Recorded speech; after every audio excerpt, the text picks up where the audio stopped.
My name is Dr. Frederick Gooding Jr., aka Dr. J. I'm the captain of my ship and the master of my destiny. True story. As time is of the essence, I only have a few thoughts I would like to share briefly regarding the situation. And I'm referring, of course, to George Floyd and his untimely murder. So allow me to first start off by saying, rest in peace.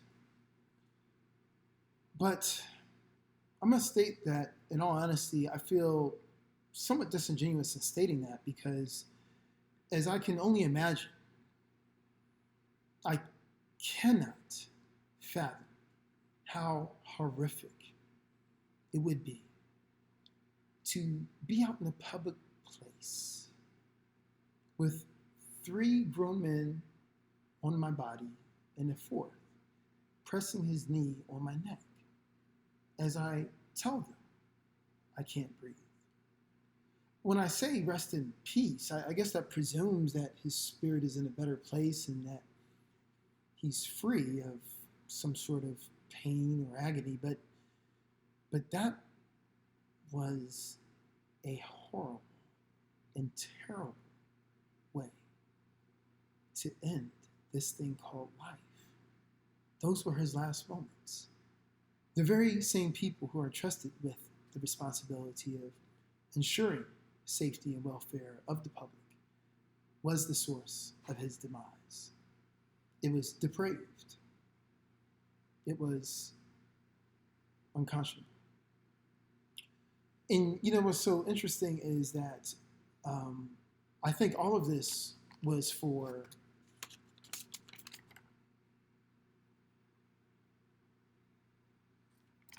$20, right? I think the allegation was that there was a counterfeit bill that was being used, and so for me, it's just a matter of there's so many angles to take with this, and the question is, what's yours? Well, I guess one angle that I would like to take with this that bothers me is, maybe we might be talking about some of the wrong things. From a fundamental systemic standpoint, what about the idea that Andrew Jackson is on the $20 bill? Andrew Jackson was not only a president who served from 1929 to 1837, but he also was fundamental in effectuating Native American expulsion so that the lands could be free for African American enslavement. Wow. And I think what's also interesting is that we overlook that Andrew Jackson was president during a time in our nation when enslavement was legal. So, while we're having these conversations now about what to do, we can't overlook how from the very beginning, how this game has been rigged. And he's on this $20 bill. We all circulate it. We all acknowledge and look at it without even acknowledging. We see it, but don't see it, right? This idea that he's a reminder of a slave society where people were bought and sold for money, right? And in case you're keeping score at home, the answer is yes. Andrew Jackson did, in fact, own, if that's a verb we can use, enslaved individuals while he was a president in the White House. So in other words, while he was the number one leader of arguably the number one democracy, free leading republic of the free world, he, in fact, held people in captivity. So that's what's so fascinating for me in terms of my first thought, in terms of this all being over a $20 bill, and what does that represent? And, okay, Harriet Tubman might be on it in 2030. Okay, well, until that happens, Andrew Jackson very much represents a history that we have yet to reconcile with in many ways. Speaking of property, the second point that comes to mind is this whole looters versus rioters versus protesters. Oh my, this conversation, looters, rioters, protesters. Oh my. I think we all are in agreement that Derek Chauvin was wrong. No argument there. That was the name of the former Minneapolis police officer who did the kneeling. And as of this moment, the other 3 officers have not been charged with anything yet. But I guess what is interesting for me is how the conversation has now pivoted swiftly to this idea of concern over property damage. These arguments sound quite familiar, as in when Colin Kaepernick took a knee, the idea of, oh, I support what Kaepernick is saying, I support his right to protest, I just don't think he's protesting the right way. Question: if you're protesting, what is the right way to protest? That's the whole point. It's protest. It is in direct opposition to that which is the status quo. Therefore, by nature, by definition, and by design, protest is disruptive. After all, if anything, you can make the argument that these individuals are taking the cue from our great American patriots who dumped tea in the Boston Harbor. That was destruction of property. They made a point. And we're talking about taxes, right? We're talking about taxes, man. Not a slave, but we talking about taxes. And so what's interesting is how, in this context, we have this policing of behavior. I mean, the way I see it, if I inflict pain on another, I relinquish morally the authority to legislate or even to lecture this individual on how they want to deal with or express or communicate the pain. I'm the one who inflicted the pain, but it's their pain. And so with the reaction, I think what we're seeing is that upset people will do upsetting things. People are upset. And I think what this overlooks with all this talk about the looters and thugs and things of this nature, the idea that, if anything, African Americans have traditionally been quintessential Americans.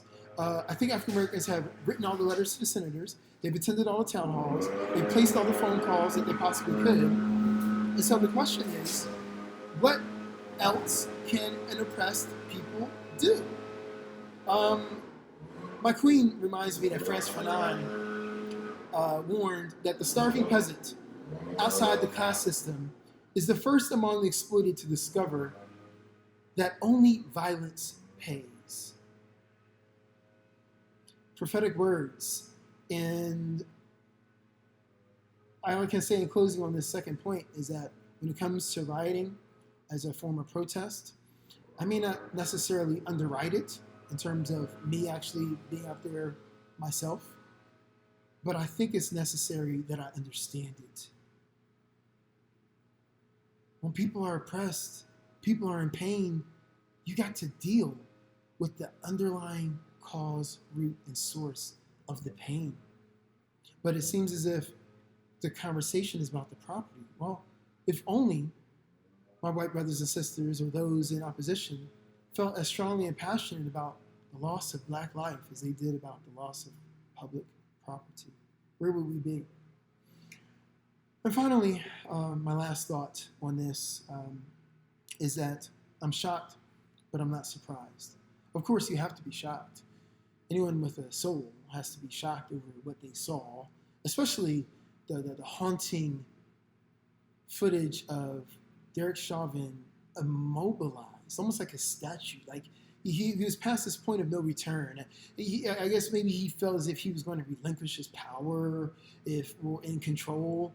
Maybe he felt that inadequate. If he had just shifted his body just by a matter of inches, right? Seeing how a handcuffed man on his stomach with 3 other grown men on him, this idea that he had to still be in charge.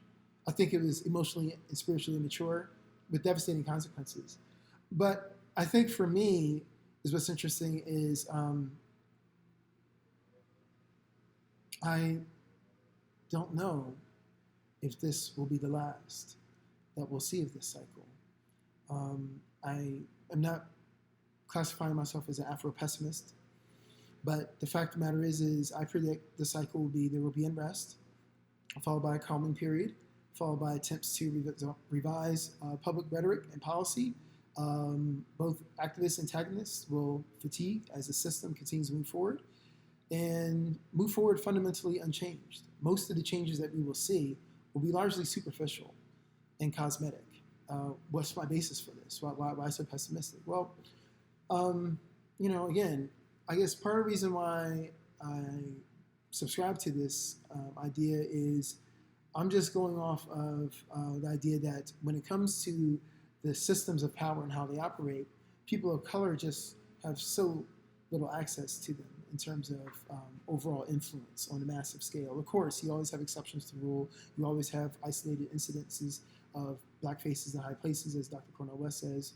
But in terms of people in mass, no. And so the system will continue to operate as it has in favor of those who actually erected it and constructed it. Right. But getting back to what I was saying, for me, also as a historian, I believe in the cyclical nature of history. I don't believe that it's linear, that it's just a straight line that goes from 1820 all the way through 1920, all the way through to 2020. No, I think it's actually cyclical. And also, in addition to that, I believe that racism is like water, and that it always takes on the shape of its container.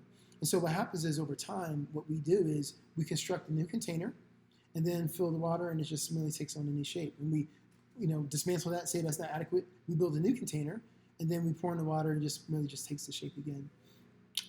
Because after all, weren't we all filled with G and jubilation in 1865? I mean, there was nothing more revolutionary in 1865 than the ending of the era of enslavement. But, party people, if you look at the history books, that is, hell had only begun. When you factor in the foundation, with the founding of the KKK, continued economic bondage through sharecropping, the emergence of black codes, which formalized into the Jim Crow era, as made codified with the 1896 Plessy versus Ferguson decision, which didn't end until arguably the 1950s with the Brown v. Board decision. So, significant period of time. Failed Reconstruction, and just outright criminalization of blackness and vigilantism that run rampant. The Equal Justice Institute has well documented the lynchings that have taken place during this time period. And in many ways, hell had only begun.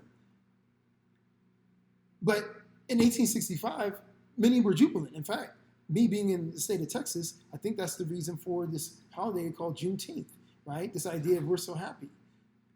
But let's fast forward after that. Wouldn't we have reason or cause to celebrate in 1964, right? 100 years later, a century later? I mean, what was more earth-shattering than the signing of the Civil Rights Act, right?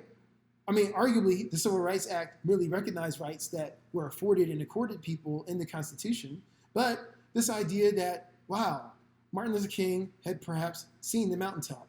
That same Dr. Martin Luther King, who was standing by as Lyndon B. Johnson signed the 1964 Civil Rights Act, was assassinated a mere 4 years later.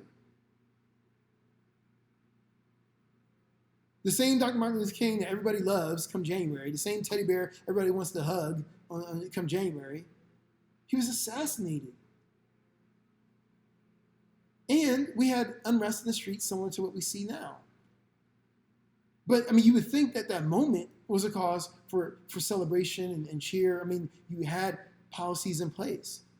Fundamentally, there was going to be change.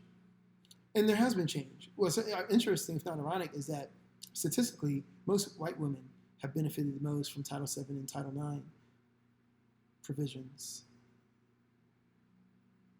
So, no harm in that. I mean, justice is justice. But what's interesting is that maybe the impetus in terms of the African-American people who started the Black Freedom Movement before the Civil Rights Movement, it's interesting to see to what degree that they benefit for something that was arguably designed to benefit them.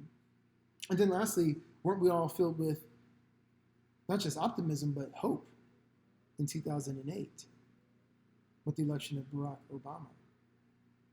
I mean, I think for many people that was the pinnacle. That's what established the beginning of the post-racial society. But I must point out that the machine is still in operation.